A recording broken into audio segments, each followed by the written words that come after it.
We will wait until 7. It is 7 now. It is now 7. I am correct. We will call this order of the Human Affairs Committee on February 17th, 2022 at 7 p.m. Let's start the meeting by taking a roll call of attendance.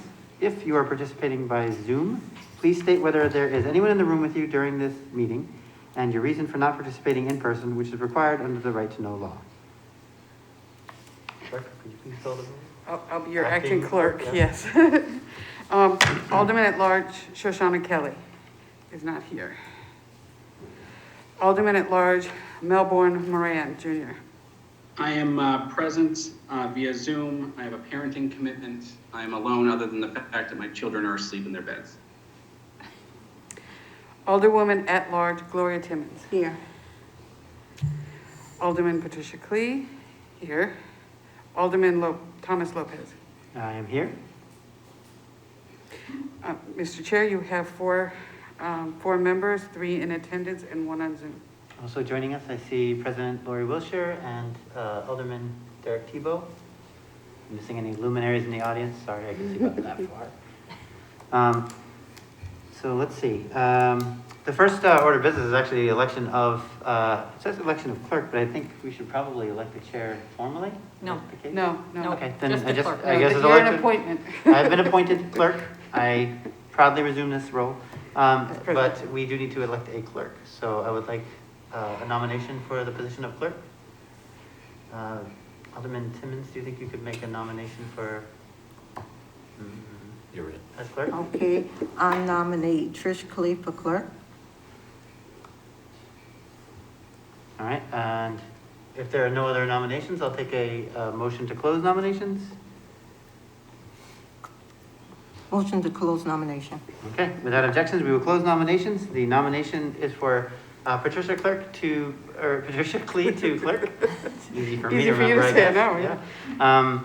And I guess we'll just do a voice vote. No, we can't, Or do because you we have roll one call? person on, yeah, Okay, so we'll do roll. okay. Alderman at Large Moran, Yes. Alderwoman at Large Timmons, Yes. I'll say yes. And, I'm sorry, Alderman Klee says yes. Alderman Lopez. Yes. All right, and congratulations on your election as clerk. Oh, thank you very much. You want to be clerk? Sorry. I'm not here. All right, so let's see. Our next order of business.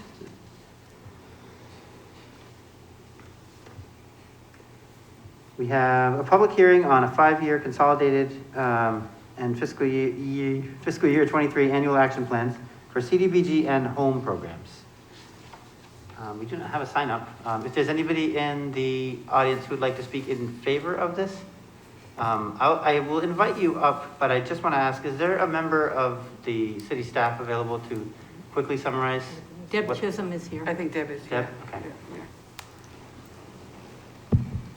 Is this thing on? Yes. Good evening, I'm Deb Chisholm. I am the stand-in manager for the Urban Programs Department. For some of you who are familiar with this time of year for community development block grant funding, Carrie Skeena was the previous Urban Programs manager, and she has left us for some greener pasture somewhere. I don't know how it could be greener, but that being said, I'm just sort of stepping in tonight to make sure that we keep the process moving. I can give you a little bit. Now, I know that most of you, perhaps not Alderman Tebow and perhaps not Alderwoman at Large Timmons, are somewhat familiar with how this whole process works, but it is community development block grant funding and home funds that we're talking about tonight. Those are funds that are allocated to the city directly from the Department of Housing and Urban Development. Because of our size, we are an actual entitled community. We receive the funding directly from HUD. And then it's your job to help figure out how we're going to disperse our annual allotment. You can see from the document that I had provided today that provides some of the sources and uses of the funds for this program. We have not received our allotment from HUD yet. Typically, it's end of February, beginning of March. So for now, those numbers will fluctuate. The number that you have there, the 661 is basically what we received last year as funding. So fingers crossed we'll get that same amount or more for this year. So as part of community development block grant funding, the funding can be used in a myriad of ways. The objectives are set by HUD. And as Tom mentioned in the description of our public hearing tonight, the consolidated plan is a 5-year plan. This is year 3 of said plan. And the best part about this part of the plan, and maybe this is my opinion, is the folks that are sitting behind me. What we're doing tonight is introducing what some of the projects are that applications came in from several nonprofits looking for funds for a bunch of different reasons, but the community development block grant funding can be used for, it can be used for parks, it can be used for infrastructure, it can be used for pedestrian walkways, it can be used for housing, and improvements to either residential or non-residential buildings. And tonight you'll hear a little bit about that. I don't have a lot of details to give you, and maybe you should be glad about that, on community development block grant funding and home funds. But if there are questions, I'm happy to either try to answer them or get back to you with answers. So that's what I have for you tonight. I'm happy to answer any questions. So it would be fair to say that this is a plan in sketch form because we don't know the exact amount of money, and the presentations that will be coming at the upcoming meeting rely on that plan, but the public comment is mostly just in testimony in terms of what the plan looks like today and not in reference to specific parts of it. Is that accurate? Well, if I'm not mistaken, the folks that are sitting behind me are representative of the nonprofits that submitted applications, and the actual numbers of their requests are on that list. Mm-hmm. But the numbers will fluctuate. Again, a lot of the stuff is percentage based, and once we get the numbers from HUD, there will be some slight modifications. But there will also be, it's the responsibility of the Human Affairs Committee to make those determinations on how much money should go where. There are, as you can see in that list, there are line items for housing, owner-occupied, for Rental. Another one on there for rental assistance, perhaps. But those are numbers that you guys will work on to try to figure out. And once that is determined, there is an entire schedule. There'll be a second public hearing, and it will ultimately, the action plan that we put together based on what your responses are, the action plan will be submitted to HUD, telling them, thanks for the money, and here's how we intend to spend it over the next year. All right, that was the clarification I was looking for, particularly because I don't want to give the impression we're having a public comment on something the public hasn't seen yet. This is the plan. There will be a second public comment or a public hearing when we actually have a fleshed out plan based on numbers received and that type of thing. Right, and all of the proposals that were submitted are available online on the city's website. And so you can read through those. And again, feel free to reach out to me if you have questions about any of the applications or how any of the numbers might work. Okay. Are there any questions from members of the committee about how this process is working before we open this up to public hearing? I have a question. Alderman Wiltshire? Thank you. Will you be available after the hearing to discuss some of these projects, like the city projects? The city? Absolutely. Okay, thank you. You're welcome. Seeing none online? Nope, I don't see anything. Alderman Tebow, did you have any questions? Okay. I'm good, thank you. All right, then with that presentation, I will open up the public hearing, and I will take any testimony in favor of the 5-year consolidated plan and fiscal year 23 annual action plans for the Cdbg and home programs. No hands raised on There- Zoom. No, but there's people that'll be coming up. No, I'm just looking. No, yeah, nobody there either. So when you come up to the mic, just state your name and your address for the record for our transcribers. Hi, Craig Fitzgerald, speaking on behalf of the Boys and Girls Club of Greater Nashua, located at One Positive Place here in Nashua. And so I just want to introduce myself. I joined the Boys and Girls Club about 14 months ago as the executive director. I took over for Norm Boutelet. I myself am an alumni of the club. I went there from age 8 to 18, and so obviously firsthand know the benefits of the club. It's good to be back in Nashua working on behalf of such a great organization. We applied for a Cdbg grant to help us with our sewer. For those of you unfamiliar with the Boys and Girls Club, it's a 50,000 square foot facility near Lead Street School. Pre-COVID, we served anywhere from 400 to 500 children a day. During COVID, even when the school was shut down, we served between 200 and 250 kids a day. When the school was shut down, we provided remote learning during the day. Now that the school is back, we provide after school learning. In addition to that, most of the high school swim teams use our facility. Multiple intramural sports come to our facility and use that. We have several drug prevention programs. We essentially view even though it's the Boys and Girls Club, we view our organization as a community center with anywhere from 500 to 700 people coming through, 1,200 unique kids on a given day, and ranging from 65 to 70% of the children we serve come from low to moderate income families. We have spent about $2,500 over the last 6 to 9 months keeping our sewers from backing up. Any of you, without going into details, any of you that are homeowners know that when the sewers back up, it's not a great situation. We've had multiple situations where we've had to cancel high school swim meets. We've had to cancel Boys and Girls Club swim teams. We've had to cancel because the pipes run under our gym floor. We've had to cancel some activities. We wanted to stay open as much as possible, especially given the fact that we just partnered with the National School District, and now all in-school and out-of-school suspension children come to the Boys and Girls Club where they get academic assistance, which makes it even more important that we stay open 24/7. Usually we could get repairs done during the day. Now that we're serving children all day long and nighttime, we can't have any shutdown. We had multiple quotes. They range from $12,000 to $14,000. We had members from the Cdbg committee. I'm not sure exactly his title, but he came out, walked through it with us. He assured us that we had done our due diligence, and the hope is that you can support us with this $14,000 so that we can permanently fix this, prevent any ongoing repair costs, and again, keep our doors open. Any questions? Yes, ma'am. Oh, wait. Thank you. Gloria? Traditionally, in a public hearing, it's We don't really do just questions. accepting testimony. Yeah. But we will be able to interview much more thoroughly in the actual committee meeting. Okay, So appreciate your comment. thank you. We'll take the next speaker, and as the clerk was about to state, I forgot to announce that we had a 3-minute time, so it No. was close. I think you were in the ballpark. Yeah, But you were just actually. giving everybody a heads up. Alderman Lopez? Yep, That's during public comment, not during public hearings. okay, so we can. Okay, we don't have to do it here? Okay, No. great. Is Then I there will anything shut you'd like this to off. add? All right, then if the next speaker in favor would like to come up. Again, just introduce your name, your address. Hi, I'm Rocky Morelli. I'm the Executive Director of Opportunity Networks. We're on Perimeter Road here in Nashua. Been there pushing 40 years now or so. We've been offering services to individuals with disabilities.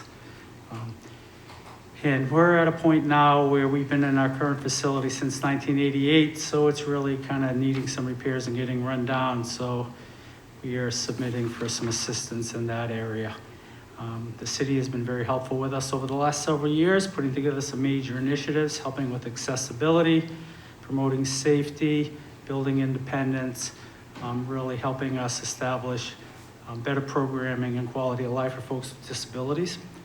And for the residents of Nashua who have children with disabilities, it's a lifelong commitment, and it's very taxing on a family, and we are very proud to offer them a safe and productive program for their kids to participate in, which really assists them in living somewhat normal lives, which becomes very important, not just for the individual themselves, but the network of people that are involved in their lives. So, we're very happy to provide that public service. I'd like to give an endorsement to the Boys and Girls Club. I was a member there in the 1970s, so I'm an alumni. We were fortunate the building was new then, so I can only imagine some of the challenges that they face. I'm also a graduate of Nashua High, and I'm very happy to be able to provide service back to a community that's offered me so much. And I'd like to thank all of you for the public service that you do during these times of COVID. I'm sure I don't need to inform you how extra challenges have just been presented, and We continue to do the good work that's required. We've been an essential service.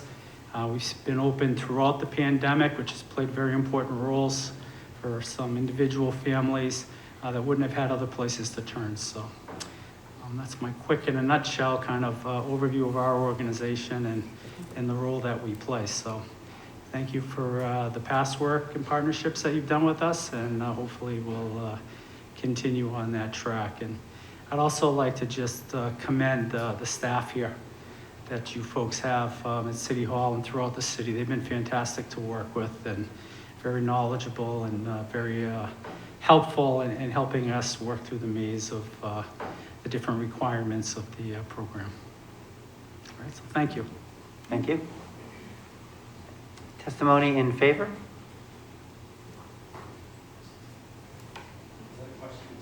I'm sorry, I didn't hear you. I was just inviting people to come speak in favor.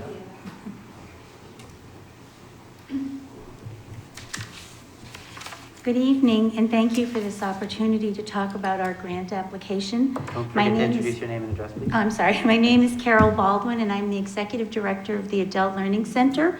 We are located at 4 Lake Street. We provide services year-round out of what used to be the Crowley School. The building was erected in 1924 and served as a public elementary school until the mid-1970s. It was then empty until 1986 when then Mayor Donchis deeded the building to the Adult Learning Center. Since 1986, the building has undergone extensive renovations, including replacement of the 1924 boiler. All the hallways and classrooms have been modernized. In the last several years, we've made the building 100% accessible through the addition of 2 lifts. We've added new flooring. We're constantly repainting. We've added AC in many classrooms. We've added some security and camera systems. This past year, we replaced all the old light fixtures with energy-efficient LED lighting. We take great pride in maintaining the building and keeping it clean and bright.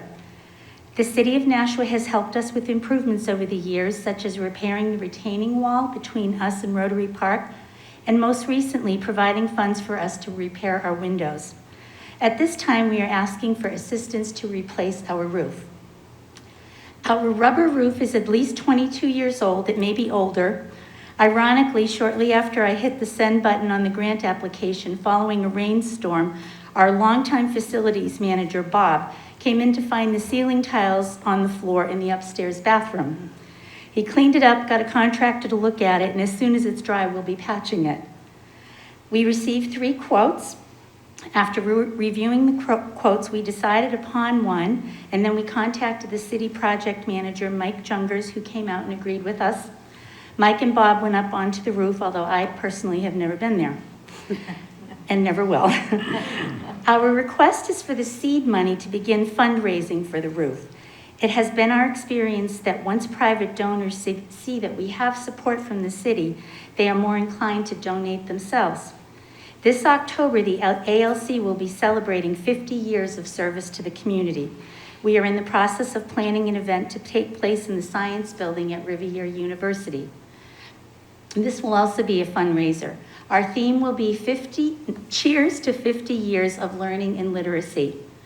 Once we have the new roof in place, our next step is to add solar panels.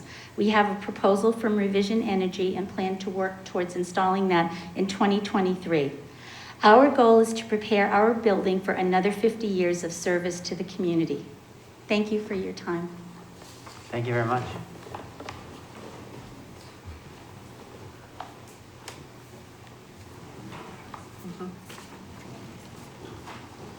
Hi, my name is Michael Reinke. I'm with the Nashua Soup Kitchen and Shelter. I live at 35 Locke Street, and the Nashua Soup Kitchen and Shelter is located at 2 Quincy Street.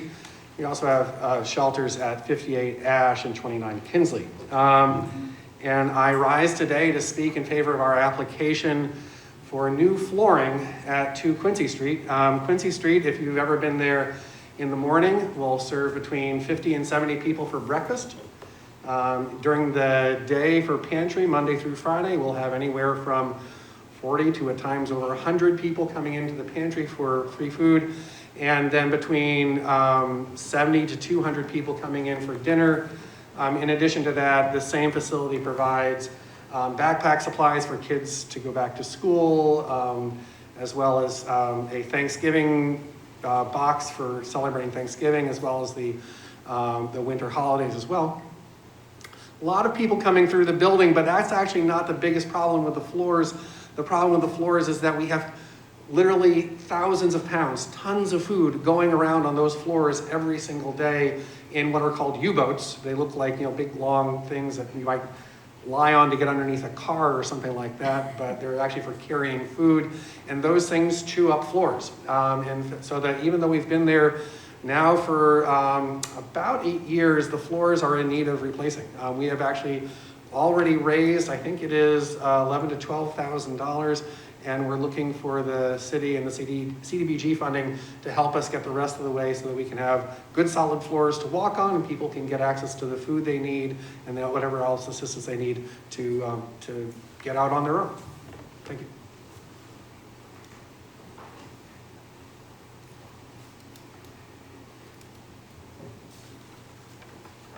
Any additional public comment in favor? I don't see anybody with their hands up. Okay.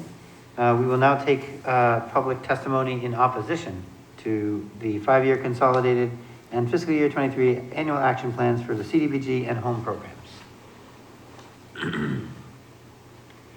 Seeing no one rising in opposition, I think And no one online.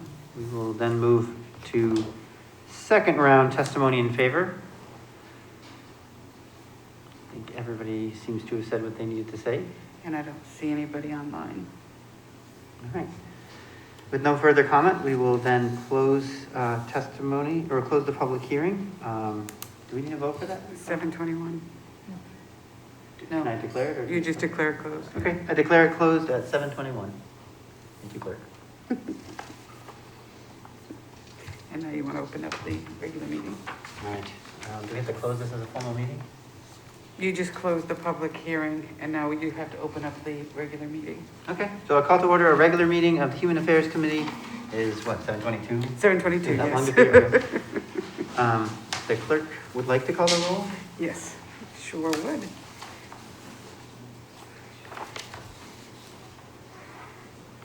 Alderwoman at Large Shoshana Kelly is not here. Alderman at Large Moran, Present. you have to also, I guess. Yeah, I didn't do the full script, but it just Oh, we're gonna do the explain that entire you're script leaving the again? room and- Okay. yeah. Yeah, This is Alderman Moran. I am at home. Have a parenting commitment, and my 3 children are also present in the home, but they are asleep in their beds for the time being. Fingers crossed. Thank you very much. knock on wood, or something like that. Alderman at Large Timmons? Here. Alderman Patricia Clee is here. Alderman Lopez? He is here. Mr. Chair, you have 4 members, 3 in the chamber and 1 on Zoom. Also joining us is the board president, Lori Lisher.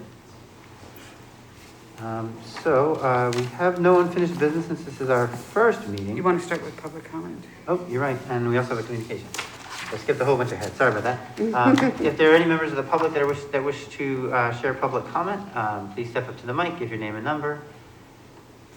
Mr. Fitzgerald had signed up, but I think it was for the public hearing. Okay. This meeting was previously preceded by a public hearing. I don't know if that's going to show up that way on the city's archive, but Yeah. I think everybody said what they wanted to say in that. And I don't see anybody online. Okay, awesome. There is a participant in Zoom. Oh, okay, I do see one person, Mrs. Ortolano. Lori Orlano, if you'd like to share public comment. Thank you very much. Lori Ortolano, 41 Berkeley Street. Just on the items to be acted upon, I'm wondering if for R22004, if the date is correct, because it's written as a 2021 bomb detection technology equipment grant or funding, and I'm just not certain. It looks like when I read it, it's 2022 and it goes to 2024, but maybe it's from last year, don't know. The other one is R22003. I think that was for the $150,000 for the arts programs. I wrote it down on the paper, I don't end up on the screen, but I was wondering when you discuss it, if how the money gets distributed on that, and this may not be the right meeting to address that, but that's just something I was interested in.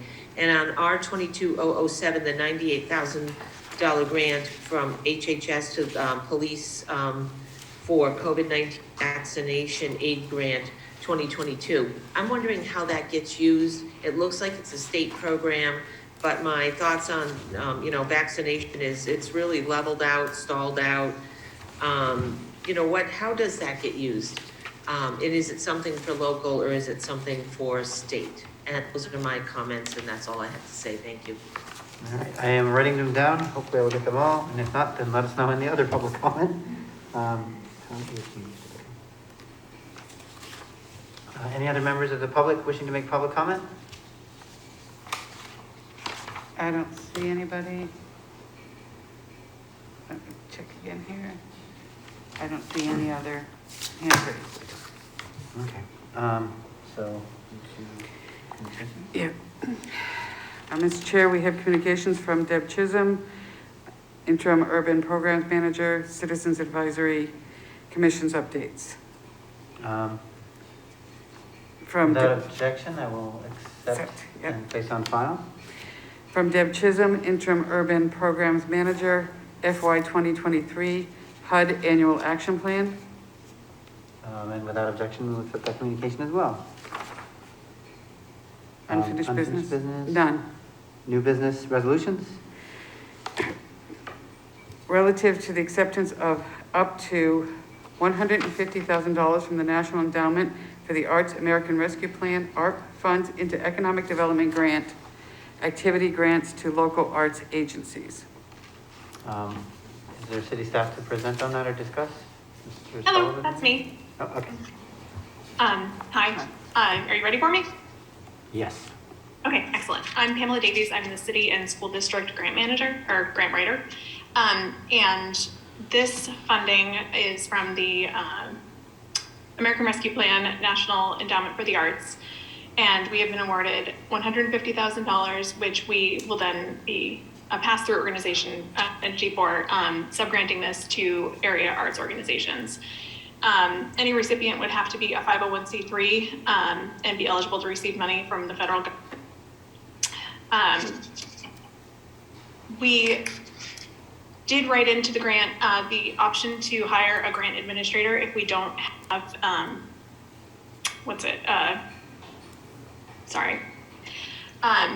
if we don't have the capacity to administer this program ourselves. We don't see that being an issue, so we should be able to subgrant those funds as well. But if for some reason things change from the time that we applied for the funding or the time that we accepted it, we do have those funds set aside within the $150,000 to hire someone hourly to handle this. Let's see.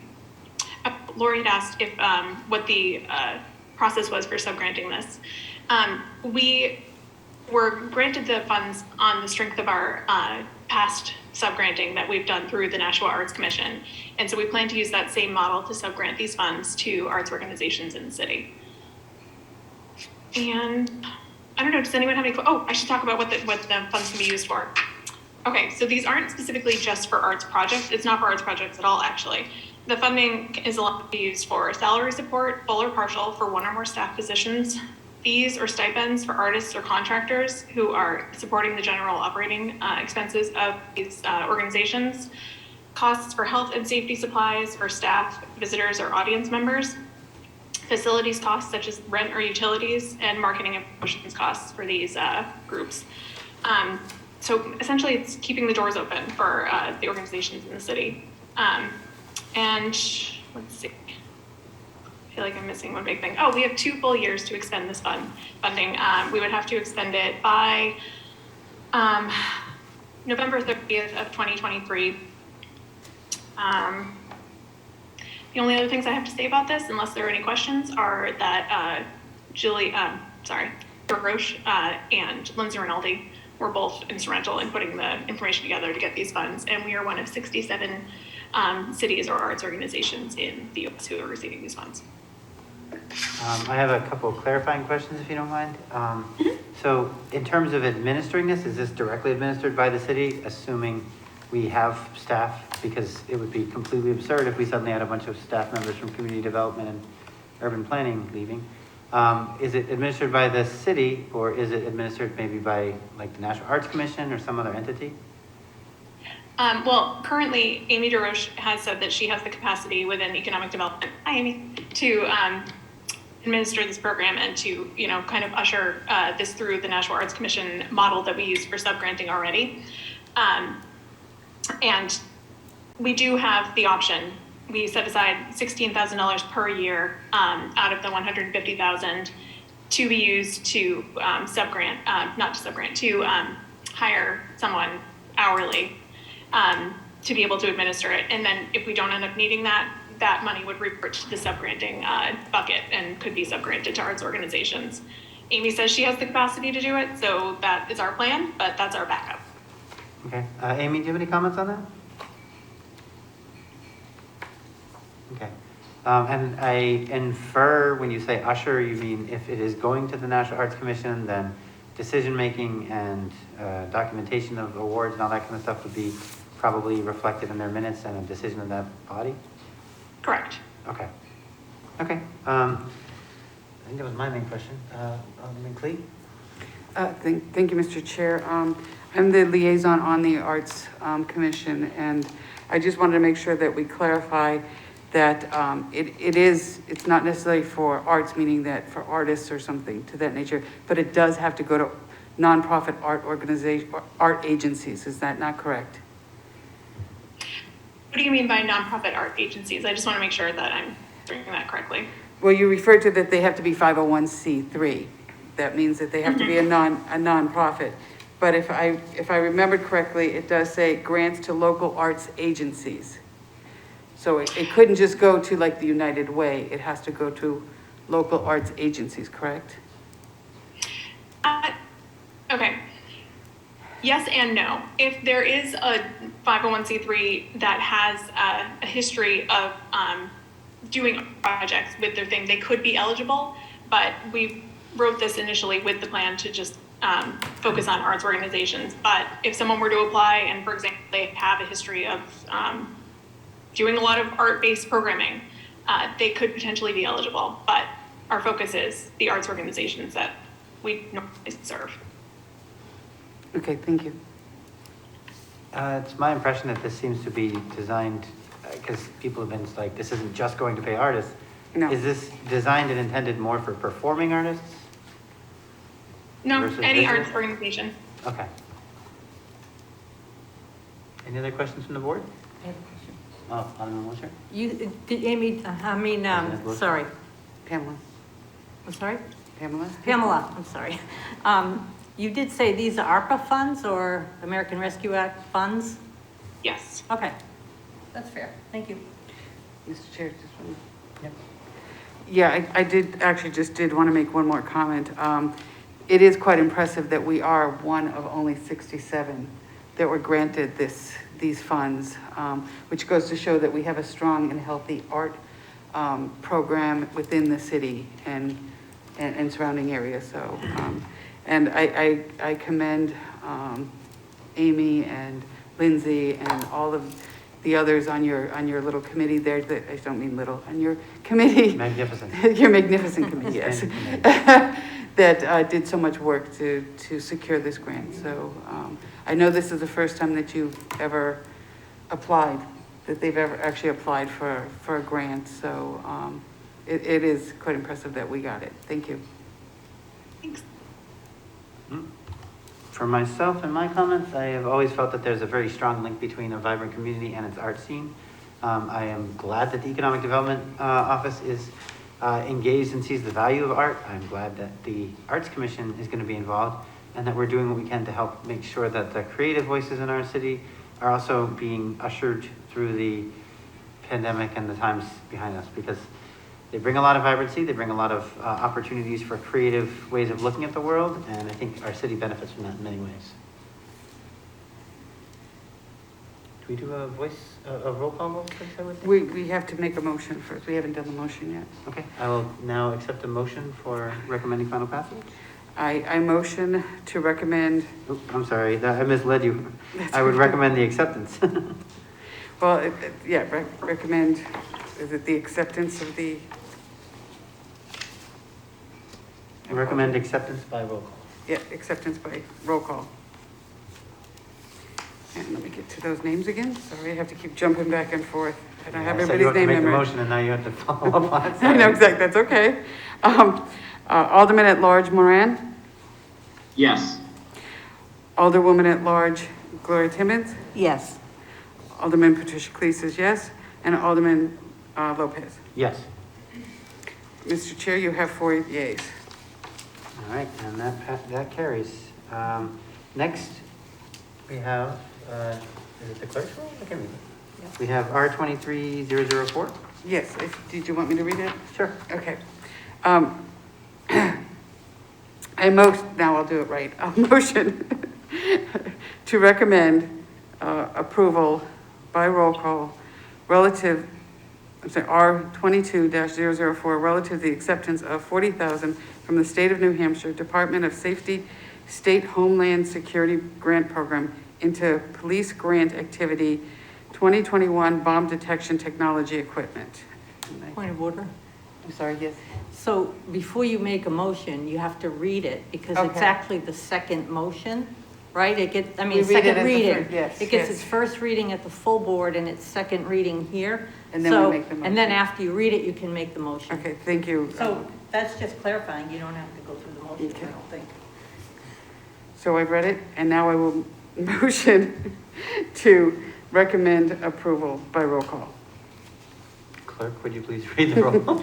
I will try to remember. Thank you very much. Alderman at Large Melbourne Moran. Yes. Alderwoman at Large Gloria Timmons. Yes. Alderman Patricia Clee says yes, and Alderman Thomas Lopez. Yes. Mr. Chair, you have 4 yeas. I have, as I voted, realized that we did not have discussion on this. Oh, that's There was right. a member of the police officer That's present. right, So as long as the committee is willing, I would like to have the Yes. police discuss this and particularly address the questions Ms. Orleano had brought Bear up. with us, yes. We have Kevin Pasilla. Officer Yes, Patel? good evening, everybody. Thank you for having me. To address Ms. Ortolan's question, the grant was applied for back in 2021. We didn't get notification that we actually received the award until August, and we're green-lighted October 28th. We have until 2023 to spend the funds, but we anticipate purchasing all that equipment hopefully in the next few months. It's a Homeland Security Federal Pass-Through Grant. And I have Sergeant Bob Powers here with me tonight to speak to any technical questions on the equipment itself and why it's needed. We're one of 2 hazardous device units in the state. We also provide mutual aid to surrounding communities. We were down at the Boston Marathon back in October too. So I have Sergeant Powers here to answer any type technical questions on the equipment, what it's capable of doing. I realize this is likely to be very sophisticated technical questions, but is that the bomb robot we're talking about? It says bomb detection equipment. I mean, is that like a dog or is that the robot or something else? So what this equipment is, it's a handheld explosive detection equipment. Oh, I'm sorry. You have to give your name and your address. Oh, my Or apologies. rank, location. My name is Sergeant Robert Powers, and I'm the Hazardous Device Unit Commander with the Department of Bomb Squad. Perfect. Continue, please. So what this is a handheld device, and it allows us to take either trace or bulk samples of suspected explosives and do preliminary on-scene testing. It's getting to be a standard throughout the hazardous device community, and it brings us in line with our partners with the police, the other hazardous device unit in the state, so that we have more interoperability in responding to calls throughout the state.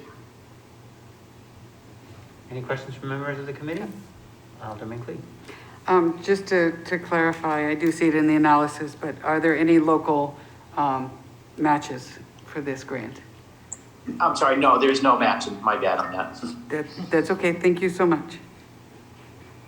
All right. In light of our my chairmanship resulting in us voting before the presentation, I should have stopped you. I would like to just redo that vote if possible. Okay, sure. Alderman Timmons, just to kind of streamline this, can you make the motion to recommend accepting? I move to recommend acceptance of the $40,000 for the State of New Hampshire Department of Safety State Homeland Security Grant Program and to Police Grant Activity 2021 Bomb Detection Technology Equipment. Thank you very much. Clerk, would you like to call the roll? Let's do this one more time. I'm going to get good at this. Alderman at Large, Melbourne Moran. Yes. Alderwoman at Large, Gloria Timmons. Yes. Alderman Patricia Clee says yes, and Alderman Thomas Lopez. Yes. Mr. Chair, we once again have 4 yeas. Okay. Next I see R22005. Do you want me to make the motion? Or I'll read it. Yep. Let me read it and then, okay. Authorizing the filing of applications and executions of grant agreements with the U.S. Department of Transportation for grants under the Urban Mass Transportation Act of 1964 as amended for fiscal years 2023 and 2024. Mr. Chairman, I motion to recommend approval by roll call. Okay, we've heard the motion. Is there city staff to speak on it?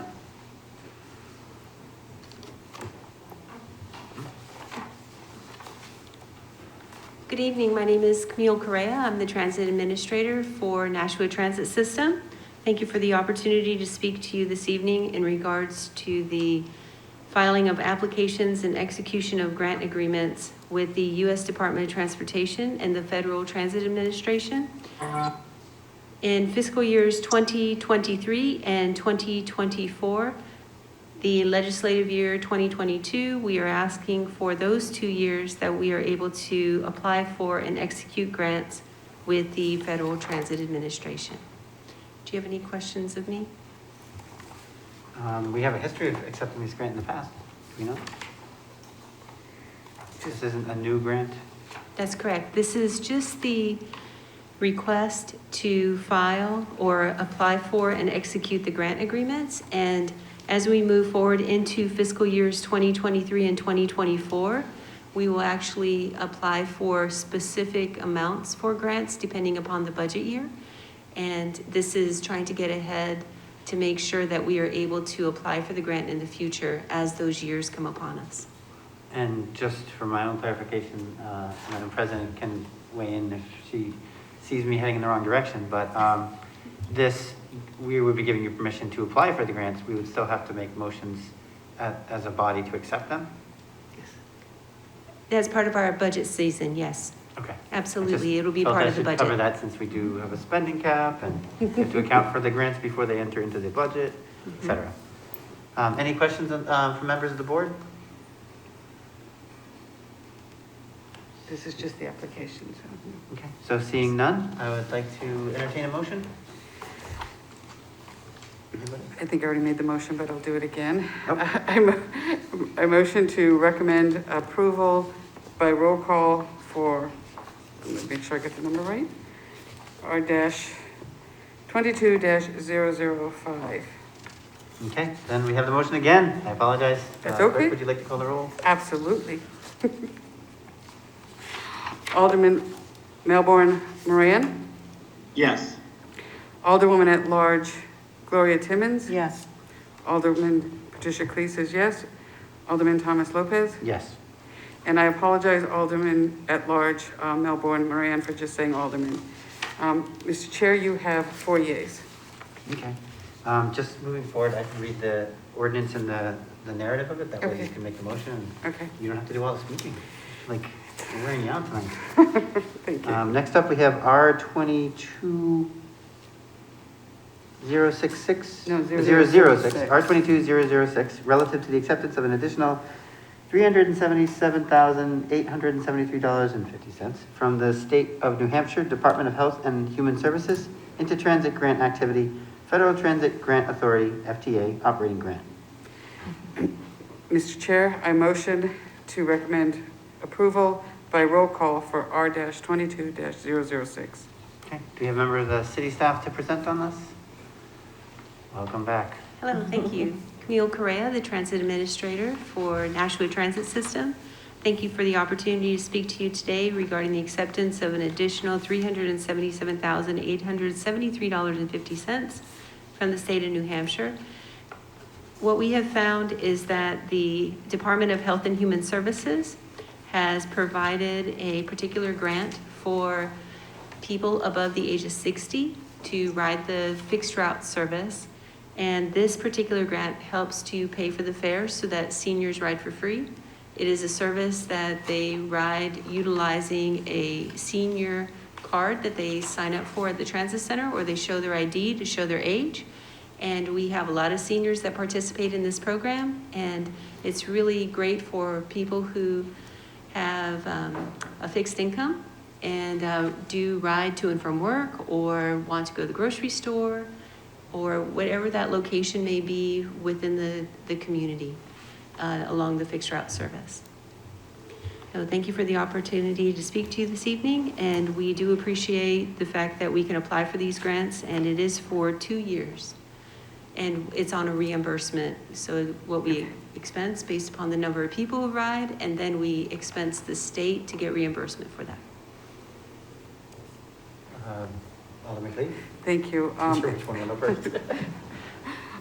Just a quick question. You said that it's based on reimbursement. Do we ever, this is not a new grant, that we get this on a regular basis, correct? That is correct. It is not a new grant, and this is just to renew to apply for the actual grant for these 2 years in advance, because we have to do the legislation here, and then the state has to take it forward for their committees as well. So we try to do it in advance. May I follow up? Yes.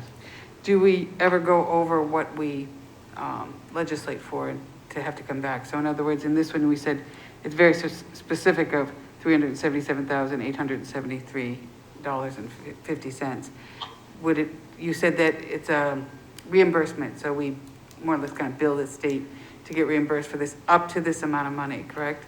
Do we ever go over the up to? I've only seen last year's ridership and reimbursement, and it did not happen last year. Thank you.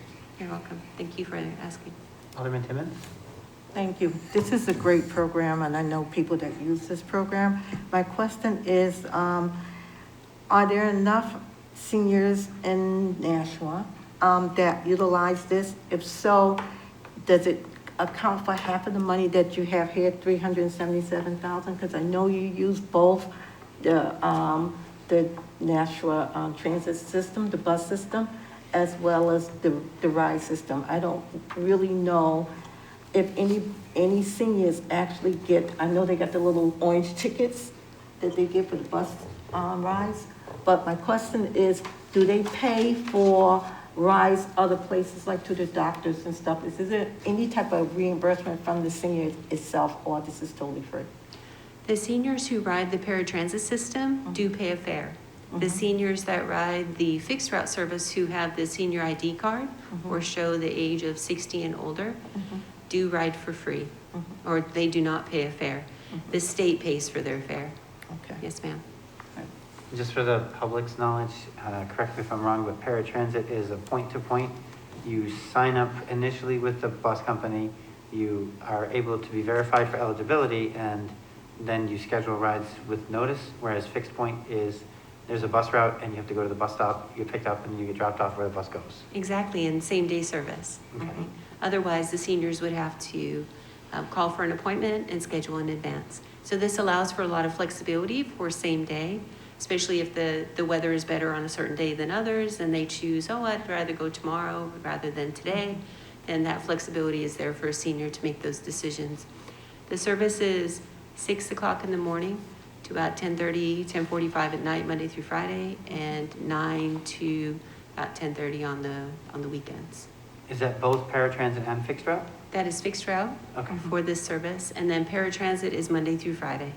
Okay. And we do have ADA complimentary paratransit service for persons who are unable to access the fixed route service due to a physical or mental impairment. And that service, like Alderman Lopez has stated, is an application process that people can call us or go on the website, rideBigBlue.com, to receive that application, fill it out, turn it in, And based upon the qualifications that are outlined from the federal government as to what denotes whether or not a person falls under that program, the van would pick them up within 3/4 of a mile of the fixed route service and take them to and from places along the fixed route service within 3/4 of a mile at the time that the fixed route service operates. But there is a fare for that. Oh, Any further questions, Alderman Tillman? oh, that's it, thank you. Okay. Any other members of the board wishing to ask any questions? All right, the clerk will please call the roll. Thank you. Alderman at Large Melbourne Moran, Yes. Alderwoman at Large Gloria Timmons, Absolutely. Yes. Alderman Patricia Clay says yes, Alderman Thomas Lopez. Yes. Mr. Chair, you have 4 yeas. All right, and that motion carries. 22. Our next order of business is R22-007, relative to the acceptance of $98,250 from the State of New Hampshire Department of Health and Human Services into police grant activity FY 2022 COVID-19 vaccination aid grant. Mr. Chair, I motion to recommend approval by roll call. All right, you've heard the motion. We have time for discussion, and I believe we had some public questions about the vaccination program. And do we have someone here to speak on it? Yes, I'm still here. Okay. Oh, That's thank How right, you I doing? see you, yeah, okay. It's Kevin Stoll again. Thank you for having me. To answer some of the questions, so we were approached when the state, well, we actually had the surge in COVID cases back in early January, well, late December, early January. The state had the testing site, if you remember, on Lake Street by St. Joe's. They were doing between 450 to 600 tests a day there. The traffic could give you a nightmare. They were blocking Lake Street, which was tough for school buses, for trash pickup and everything like that. The state called us for assistance and wanted site security and traffic control. So the program they had allowed us to have 1 to 2 officers per day. It only lasted about 3 weeks.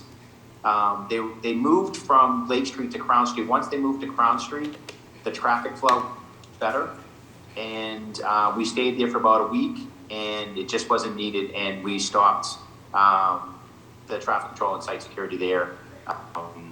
And the amount that we put in for was a budget that they asked us to put in, which would have been 2 officers per day from January 5th to March 31st. It was more like a drawdown account if we were to continue going. But I don't have the exact numbers. It's probably right around the $15,000 range that we'd be seeking for reimbursement, and the rest of the funds that we actually really never got, so to be returned. Okay. Alderman Clee? Thank you, Mr. Chair.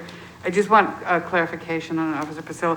So Yes. basically you're saying that we're accepting the $98,250, but we probably won't see that. We'll only get the actual cost, which you think was closer to $15,000. Is that correct? Correct. Okay, so even though that we accept this, it may not be quite all that much money. It'll only be the actual cost. Yeah, it's exactly. It's not even close to it. Again, the way it worked is, they didn't think they would be moving. The city found another site on Crown Street, which actually ended up being a lot for the traffic flow. Obviously, it was off a busy road, as you guys all know, going up and down Lake Street. We had a couple storms that made it very difficult for people to actually get in, and do snow removal. There were some days it was a complete nightmare to be there for the staff and for the patients that were trying to get tested. So, and then it just once went to Crown Street, the traffic, less people were actually getting tested, and the traffic flow worked a lot better, and we just weren't needed. Thank you. We just had less crime, right? Basically. Yeah. I appreciate your testimony. Any other questions from the members of the committee? Alderman Wiltshire? Thank you. I always appreciate, when you go after grants and, you think you're gonna spend it, you think the need is there, and then all of a sudden home test kits come out and you don't need to go to the line to get your Correct. COVID test, so kudos for going after those, I appreciate that. Thank you, thank you. Good forward thinking. All right, well, we've had the motion, we've had the discussion. Clerk, if you could call the roll? Sure. Alderman at Large, Melbourne Moran. Yes. Alderwoman at Large, Gloria Timmons. Yes. Alderman Patricia Clee says yes. Alderman Thomas Lopez. Yes. Mr. Chair, we have 4 yeas. All right. New business ordinances, None. tabled in committee, None. general discussion. I have a brief item. We did have several discussions about the dissolution of the Substandard Living Conditions Committee. So part of that discussion was the recognition that maybe some of the responsibilities and roles that were fulfilled by that committee would be maybe met by this committee instead. So I do intend to reach out to relevant city departments to kind of start with a calibration, presenting on things that are major issues relative to housing, security, stability, rent assistance. We in the past had the public health department, for example, and code enforcement come and talk about different issues that they face and what steps the public can do. So I will be attentive to that to honor the fact that we don't have a dedicated committee to it. If members of the public are experiencing substandard living conditions, Alderman Wilshire, feel free to correct my wording, or if they're having issues relative to housing quality, then you can reach out to me and I can try to get relative departments to come and speak to what they're doing, and we can kind of look at those. But as a subcommittee of the Board of Aldermen, we are also driven by legislation, so we have plenty of legislation to do. I don't plan to just fill up all of the agendas with discussion where we don't have any actions to take. Since this is a discussion, do any other members of the committee have specific things that we should be exploring or avenues that you want me to get started on? I have a question. Is the committee going to get a schedule like we got before of due dates and public hearings and? Relative to CDBG? CDBG, yes. That's a very good question, because we would want to put into context when I decide to bring in other departments. Deb Chisholm, the interim urban programs manager, I can provide that first thing tomorrow. I'll send you an email. It's got, of course, Carrie put it together before she left, and I follow it daily. But yeah, I'll send that out to you tomorrow. Thank you. Thank you. So we would have to be sensitive to our own capability to do the work that's put before us, but also sensitive to the urgency of issues that were brought to us as well. Alderman Cleave, you got something? Yes.